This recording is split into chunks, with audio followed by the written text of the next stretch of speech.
നമസ്കാരം. C A ഇൻട്രൻ്റെ corporate law and other ലോസിൻ്റെ ക്യുക്ക് റിവിഷൻ ചാപ്റ്റർ വൈസ് നോക്കിക്കൊണ്ടിരിക്കുകയായിരുന്നു. അതിൽ അക്കൗണ്ട്സ് ചാപ്റ്റർ എടുത്തു. അതിൽ ഒന്ന് രണ്ട് ആസ്പെക്ട്സ് ഇനി ബാക്കിയുണ്ട്. അതിൽ ഒന്നാണ് ഇൻറ്റേർണൽ ഓഡിറ്റ്, അതേപോലെ തന്നെ CSR. അത് രണ്ട് വീഡിയോ ആയിട്ട് നമുക്ക് നോക്കാം. അപ്പോൾ internal audit comparatively exam point of വ്യൂവിൽ, practical point of view important ആയിട്ടൊരു ഏരിയ ആണ്. ഒരു ക്വസ്റ്റ്യൻ പ്രതീക്ഷിക്കാം. ഇൻ്റർമീഡിയറ്റ് ലെവലിൽ തന്നെ എന്താണ് ഇൻറ്റേർണൽ ഓഡിറ്റും അതിൻ്റെ നിയമ കാര്യങ്ങളൊക്കെ അറിഞ്ഞിരിക്കുന്നത് എപ്പോഴും നല്ലതാണ്. എന്താണ് ഇൻറ്റേർണൽ ഓഡിറ്റ് എന്ന് അറിയാം അല്ലേ? സ്റ്റാറ്റ്യൂട്ടറി ഓഡിറ്റിന് നേരെ ഓപ്പോസിറ്റാണ് ഇൻറ്റേർണൽ ഓഡിറ്റ്. ഇൻറ്റേർണൽ ഓഡിറ്റ് എന്ന് പറയുമ്പോൾ കമ്പനിയുടെ internal control system day to day ബേസിസിലോ അല്ലെങ്കിൽ ഫ്രീക്വൻറ്റ് ക്വാർട്ടർലിയിലോ അല്ലെങ്കിൽ ഈ പറഞ്ഞ ഹാഫ് ഇയർലി ബേസിസിലോ കമ്പനിയുടെ അകത്ത് തന്നെ ഇരുന്നുകൊണ്ട് തന്നെ കമ്പനിയുടെ കൂടെ തന്നെ ഇരുന്നുകൊണ്ട് ട്രാൻസാക്ഷനെ വെരിഫൈ ചെയ്ത് പോകുന്ന പ്രോസസ്സിനെയാണ് നമ്മൾ ഇൻറ്റേർണൽ ഓഡിറ്റ്. ആ വാക്കുണ്ട് ഇൻറ്റേർണൽ ഓഡിറ്റ്. ഓഡിറ്റ് ഫംഗ്ഷൻ അകത്ത് തന്നെ ഉള്ളൊരു ഫംഗ്ഷനേ ഇല്ല. ഒരുപക്ഷെ പുതിയ കമ്പനീസ് ആക്ട് വന്നപ്പോഴാണ് ഇൻറ്റേർണൽ ഓഡിറ്റിൻ്റെ ശരിക്കുള്ള മീനിങ് ശരിക്കും റിഫ്ലക്റ്റ് ആയത്. കാരണം പഴയ കമ്പനീസ് ആക്ടിനെ സംബന്ധിച്ചുള്ള ഇൻറ്റേർണൽ ഓഡിറ്റ് ആര് ചെയ്യണമെന്നോ അല്ലെങ്കിൽ അതിൻ്റെ പ്രോസസ്സ് എങ്ങനെയാണെന്നോ അല്ലെങ്കിൽ കമ്പനിയുടെ അകത്തുള്ള ആൾക്ക് ചെയ്യാമോ ചെയ്തൂടെ, അതേപോലെ പ്രാക്ടീസ് ചെയ്യുന്ന പ്രൊഫഷണൽ ആയിരിക്കണോ അല്ലേ എന്നുള്ളതിനെ കുറിച്ചൊരു ക്ലാരിറ്റി ഇല്ലായിരുന്നു. ഒരുപക്ഷെ അതൊരു കൺസെപ്ച്വലായിട്ട് തന്നെ അതിൻ്റെ അകത്തൊരു ലാക്കിംഗ് ഉണ്ട്. കാരണം ഇൻറ്റേർണൽ ഓഡിറ്റ് എന്ന് പറഞ്ഞാൽ തന്നെ കമ്പനിയുടെ അകത്തുള്ള അല്ലെങ്കിൽ കമ്പനിയുടെ അകത്തുള്ള സബ്സിസ്റ്റമായിട്ട് പോകേണ്ട ഒരു ഓഡിറ്റാണ്. എന്നാൽ പുതിയ ആക്ട് വന്നപ്പോൾ സെക്ഷൻ 138 എന്നുള്ള ആക്ടിൽ വളരെ ക്ലിയർ ആയിട്ട് ഇൻറ്റേർണൽ ഓഡിറ്റിനെ കുറിച്ച് അതിൻ്റെ ശരിക്കും മീനിങ് ഉൾക്കൊള്ളുന്ന രീതിയിലാണ് പുതിയ ലോ കൊണ്ടുവന്നിരിക്കുന്നത്. അപ്പോൾ ഒന്നുകൂടി പറയാം, internal audit means that audit basically focuses on the internal control system, checking and verifying the internal control systems of the companyയുടെ internal check system, companyയുടെ procedures, companyയുടെ policies പാലിക്കുന്നുണ്ടോ, അങ്ങനത്തെ internal affairs നോക്കുകയും and this is actually supporting to the ultimate statutory audit of the company. ഇതാണ് ആ methodology അല്ലെങ്കിൽ അതിൻ്റെ concept എന്ന് പറയുന്നത്. ഇനി നമുക്ക് ലോ നോക്കാം. സെക്ഷൻ 138 ആണ് companies act internal audit deal ചെയ്യുന്നത്. അതിന് റൂളുണ്ട്. റൂൾ 13 കമ്പനീസ് അക്കൗണ്ട്സ് റൂൾസ് 2014 ആണ് അതിൻ്റെ റൂൾസ് ഹാൻഡിൽ ചെയ്യുന്നത്. അപ്പോൾ ഇതിൻ്റെ മൊത്തത്തിലൊരു കാര്യം പറയുന്നുണ്ടെങ്കിൽ ഇതിൻ്റെ തുടക്കം തന്നെ ഇങ്ങനെയാണ് പറഞ്ഞത്. സർട്ടൻ ക്ലാസസ് ഓഫ് കമ്പനി, എല്ലാ കമ്പനീസും ഇല്ല, certain classes of company should mandatorily conduct internal audit either by a chartered accountant or by a cost accountant or by such other professionals as may be decided by the board എന്നാണ് പറഞ്ഞിരിക്കുന്നത്. അപ്പോൾ ചുരുക്കി പറയുന്നുണ്ടെങ്കിൽ കമ്പനിയുടെ ഇവിടെ ഒരു clear ആയിട്ട് പറയുന്നത് ഇൻറ്റേർണൽ ഓഡിറ്റ് എന്ന് പറയുന്നതിൽ തന്നെ വളരെ ക്ലിയർ ആയിട്ട് പറയുന്നുണ്ട്. Internal audit to be conducted of the functions and activities of the company. കമ്പനിയുടെ ഫംഗ്ഷൻസും ആക്ടിവിറ്റീസിനെയും ഓഡിറ്റ് ചെയ്യുന്ന ഒരു ഫംഗ്ഷനാണ് ഇൻറ്റേർണൽ ഓഡിറ്റ് വളരെ വ്യക്തമായിട്ട് പറയുന്നുണ്ട്. Point number 1. Point number 2, certain classes of companies ആണ് ചെയ്യേണ്ടത്, എല്ലാ കമ്പനീസും വേണമെന്ന് പറയുന്നില്ല. പോയിന്റ് നമ്പർ 3, അത് ആര് ചെയ്യണമെന്നുള്ള കുറിച്ച് ആക്ടിൽ തന്നെ തുടക്കത്തിൻ്റെ സബ്സെക്ഷൻ 1 പറയുന്നുണ്ട്. ഒരു ചാർട്ടേഡ് അക്കൗണ്ടോ അല്ലെങ്കിൽ ഒരു കോസ്റ്റ് അക്കൗണ്ടന്റോ അല്ലെങ്കിൽ സച്ച് അതർ പ്രൊഫഷണൽ, വേറെ ഏതെങ്കിലും പ്രൊഫഷണൽ കമ്പനിയുടെ ബോർഡ് തീരുമാനിക്കുന്നത് പോലെ ആവാമെന്ന് പറയുന്നുണ്ട്. ഒരു ഇപ്രാവശ്യമാണ് അല്ലെങ്കിൽ 2013 ആക്ട് വന്നതിന് ശേഷം ആദ്യമായിട്ട് കോസ്റ്റ് അക്കൗണ്ടന്റ് എന്ന് പറയുന്ന പ്രാക്ടീസിങ് കോസ്റ്റ് അക്കൗണ്ട്സ് ആദ്യമായിട്ട് ഓഡിറ്റ് ഫംഗ്ഷനിലോട്ട് ഇൻറ്റേർണൽ ഓഡിറ്റ് ഫംഗ്ഷനിലോട്ട് ഓപ്പൺ ചെയ്യുന്നത് നല്ലൊരു കാര്യമാണ്. കാരണം മുമ്പ് പറഞ്ഞല്ലോ, സ്റ്റാറ്റ്യൂട്ടറി ഓഡിറ്റിന് ഒരു ആംഗിൾ അല്ല actually internal audit function. Internal audit function എന്ന് പറയുന്നത് കമ്പനിയുടെ സബ്സിസ്റ്റംസും ഓപ്പറേഷൻസും ആക്ടിവിറ്റീസും ഫംഗ്ഷൻസും നോക്കുന്ന ഒരു ഓഡിറ്റ് ആയിട്ട് തന്നെ ബിയോണ്ട് ഫിനാൻഷ്യൽ ആയിരിക്കണം അല്ലേ. ഫിനാൻഷ്യൽ ആസ്പെക്ട്സും സ്റ്റാറ്റ്യൂട്ടറി ആസ്പെക്റ്റും അല്ലെങ്കിൽ ഈ പറഞ്ഞ പോലെ ടാക്സ് കംപ്ലയൻസ് മാത്രമല്ല ശരിക്കും ഇൻറ്റേർണൽ ഓഡിറ്റ് എന്നുള്ളത്. ഇപ്പോഴാണ് അത് ശരിക്കും ആക്ടിലൂടെ വ്യക്തമായിട്ട് പറയുന്നത്. അതിന് നല്ലൊരു ഉദാഹരണമാണ് ഈ പറയുന്ന കോസ്റ്റ് അക്കൗണ്ട്സിനും അല്ലെങ്കിൽ സച്ച് അതർ പ്രൊഫഷണൽസിനും ചെയ്യാമെന്നുള്ളൊരു പ്രൊവിഷൻ കൊണ്ടുവന്നിരിക്കുന്നത്. അപ്പോൾ ആദ്യം തന്നെ പറഞ്ഞു ഏതൊക്കെ കമ്പനിക്കാണെന്നുള്ളത് നമ്മൾ കുറേ ഡിസ്കസ് ചെയ്യും. എങ്കിൽ പോലും എല്ലാ കമ്പനിക്കും വേണ്ട സർട്ടൻ കമ്പനീസിന് മതി. ഒന്ന്, ആര് ചെയ്യണമെന്ന് പറയുന്നുണ്ട്, കോസ്റ്റ് അക്കൗണ്ടോ ചാർട്ടേഡ് അക്കൗണ്ടോ അല്ലെങ്കിൽ സച്ച് അതർ പ്രൊഫഷണൽസ് ബോർഡ് തീരുമാനിക്കുന്നത് പോലെ എന്ന് പറയുന്നുണ്ട്. മൂന്നാമത്, എന്തിനാണ് ഓഡിറ്റ് എന്ന് പറയുന്നത്. ഇൻറ്റേർണൽ ഓഡിറ്റ് എന്ത് ഓഡിറ്റ് ചെയ്യാനാണ്? Audit of the functions and activities of the company. അപ്പോൾ അതിൽ തന്നെ കാര്യങ്ങളെല്ലാം വ്യക്തമായിട്ട് പറയുന്നുണ്ട്. പിന്നെ സെൻട്രൽ ഗവൺമെൻറ് അതിന് വേണ്ടിയുള്ള മാനദണ്ഡങ്ങൾ ഇറക്കും, റൂൾസ്. അതാണ് റൂൾ 13 കമ്പനീസ് അക്കൗണ്ട്സ് റൂൾസ് 2014 ഉണ്ടാവാൻ കാര്യം അല്ലേ. ഇനി നമുക്ക് ഡിസ്കസ് ചെയ്യാൻ പോകുന്നത് ഏതൊക്കെ കാറ്റഗറി ഓഫ് കമ്പനിക്കാണ് ഇൻറ്റേർണൽ ഓഡിറ്റ് മാൻഡേറ്ററി നോക്കാം. ഏത് കമ്പനിക്കും ഇൻറ്റേർണൽ ഓഡിറ്റ് ചെയ്യാം, പക്ഷേ മാൻഡേറ്ററി ആയിട്ടുള്ള പ്രൊവിഷൻസ് ആക്ടിൽ പ്രത്യേകിച്ച് പറയുന്നുണ്ട്.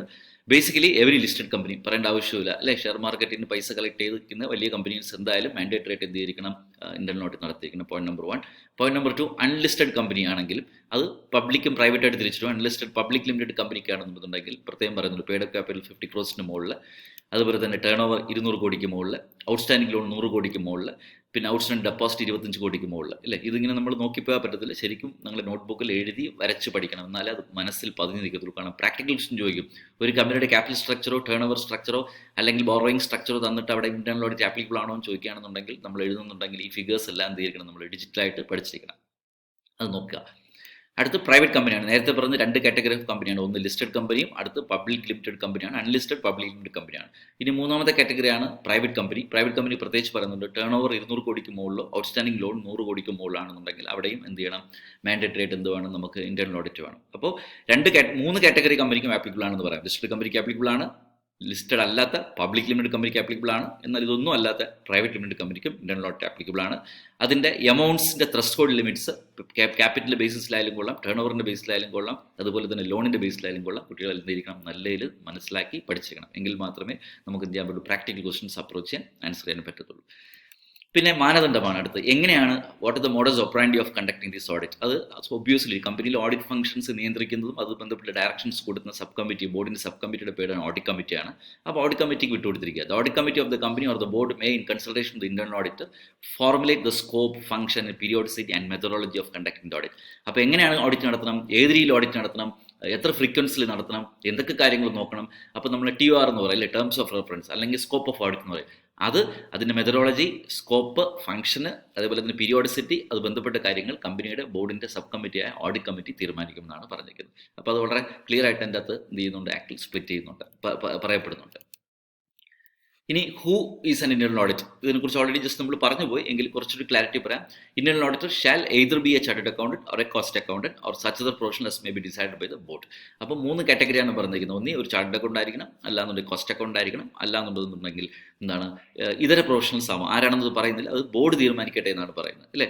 ഇവിടെ ചാർട്ടേഡ് അക്കൗണ്ട്, കോസ്റ്റ് അക്കൗണ്ട് എന്ന് പറയുമ്പോൾ ഒരു ഇമ്പോർട്ടൻ്റ് ആയിട്ടുള്ള പോയിന്റ്, ചാർട്ടേഡ് അക്കൗണ്ട് ആരെന്നൊക്കെ അറിയാം, who is a member of institute of chartered accounts of India.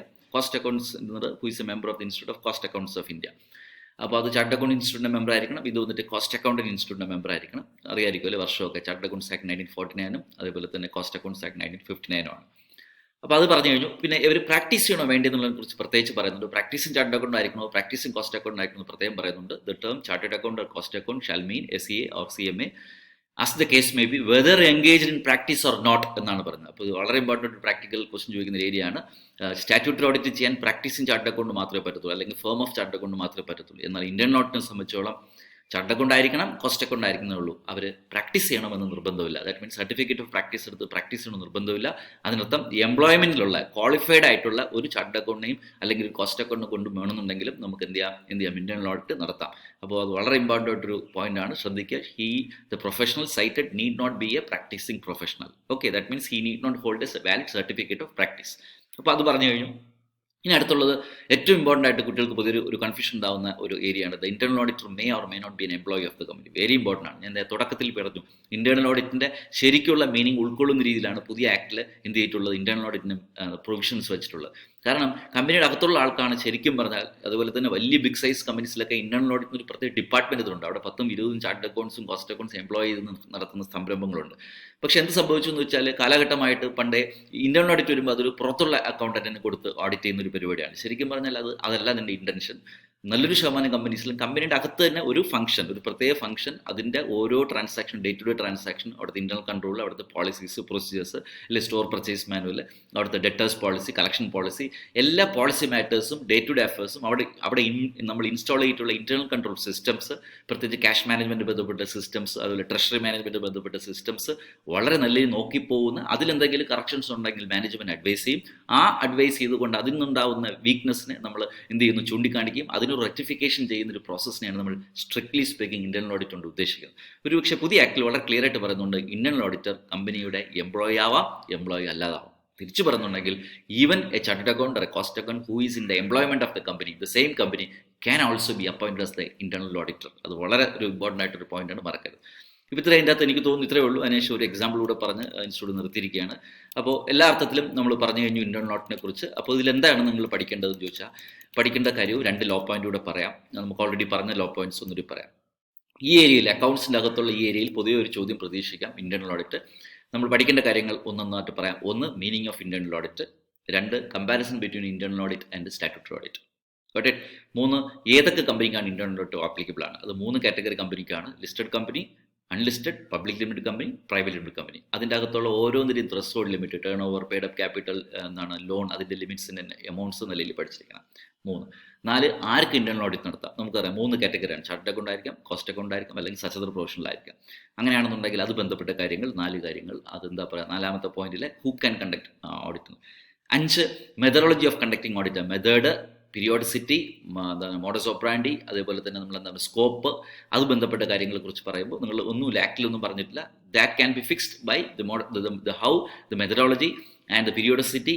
അത് സ്കോപ്പ് ബന്ധപ്പെട്ടുള്ള TOR, ടേംസ് ഓഫ് റെഫറൻസ് ബന്ധപ്പെട്ട കാര്യങ്ങളെല്ലാം കമ്പനിയുടെ ബോർഡിൻ്റെ സബ് കമ്മിറ്റി, ഓഡിറ്റ് കമ്മിറ്റിക്ക് തീരുമാനിക്കുകയാണെന്ന് പറഞ്ഞിരിക്കുന്നത്. അപ്പോൾ ഈ 5 പോയിന്റ് വളരെ ഇമ്പോർട്ടൻ്റ് ആണ്. ഈ 5 കാര്യങ്ങൾ പഠിച്ചതിന് ശേഷം ഏറ്റവും ഇമ്പോർട്ടൻ്റ് ആയിട്ട് പഠിക്കേണ്ട 2 ലോ പോയിന്റ് ഉണ്ട്. ഒന്ന്, ഇവിടെ ചാർട്ടേഡ് അക്കൗണ്ടോ കോസ്റ്റ് അക്കൗണ്ടോ അതർ പ്രൊഫഷണൽസും പ്രത്യേകം പറയുന്നുണ്ട്. അതിൻ്റെ അത് ചാർട്ടേഡ് അക്കൗണ്ടും കോസ്റ്റ് അക്കൗണ്ടും പ്രാക്ടീസ് ചെയ്യണം നിർബന്ധമില്ല. ദാറ്റ് മീൻസ് കമ്പനിയുടെ എന്താണ് എന്താ സർട്ടിഫിക്കറ്റ് ഓഫ് പ്രാക്ടീസ്, ഇൻസ്റ്റിറ്റ്യൂട്ടിൻ്റെ സർട്ടിഫിക്കറ്റ് ഓഫ് പ്രാക്ടീസ് എടുത്ത് പ്രാക്ടീസ് ചെയ്യുന്നവർക്ക് തന്നെ ഈ ഓഡിറ്റ് ചെയ്യണം നിർബന്ധമില്ല, അല്ലാത്തവർക്കും ചെയ്യാം എന്നുള്ളതാണ് പോയിന്റ്. ദാറ്റ് മീൻസ് ക്വാളിഫൈഡ് ആയിരുന്നാലും മതി. 2ാമത്തെ പോയിന്റ്, കമ്പനിയുടെ എംപ്ലോയി ആവുന്നതിൽ തെറ്റില്ല എന്നടുത്ത് പറയുന്നുണ്ട്. അതിനകത്ത് കമ്പനിയുടെ എംപ്ലോയിലിരിക്കുന്ന ഒരു ചാർട്ടേഡ് അക്കൗണ്ടോ കോസ്റ്റ് അക്കൗണ്ടും ഈ ഓഡിറ്റ് ചെയ്യാം. ഇത് വളരെ ഇമ്പോർട്ടൻ്റ് ആണ്. ഇവിടുന്ന് ഒരു ചോദ്യം പ്രതീക്ഷിക്കാം. ഈ പറഞ്ഞ പോലെ എസ്പെഷ്യലി ഒരു പ്രാക്ടിക്കൽ നിങ്ങൾ ഇൻസ്റ്റിറ്റ്യൂട്ടിൽ ഒരു ഇല്ലസ്ട്രേഷൻ കിടക്കുന്നു, അത് ബന്ധപ്പെട്ട് തന്നെയാണ്. നെല്ലയിൽ ഇതുപോലെ മനസ്സിലാക്കി പഠിക്കുക. ഇനി അടുത്ത് മറ്റൊരു സബ്ജക്റ്റുമായിട്ട് ക്വിക്ക് റിവിഷൻ ക്ലാസ് വീണ്ടും വരും. അക്കൗണ്ട്സ് നമുക്ക് ഇനി CSR പെൻഡിങ് ഉണ്ട്, ആ വീഡിയോയുമായിട്ട് സെർച്ച് ചെയ്താൽ മതി, രണ്ടുണ്ടാവും. ഓക്കെ, അപ്പോൾ എന്തായാലും സെക്ഷൻ ഏതാണല്ലോ, section 138 rule number 13 of companies accounts rules 2014 ആണ് നമ്മൾ ഡിസ്കസ് ചെയ്ത്. The provisions related to internal audit under the chapter accounts. Thank U.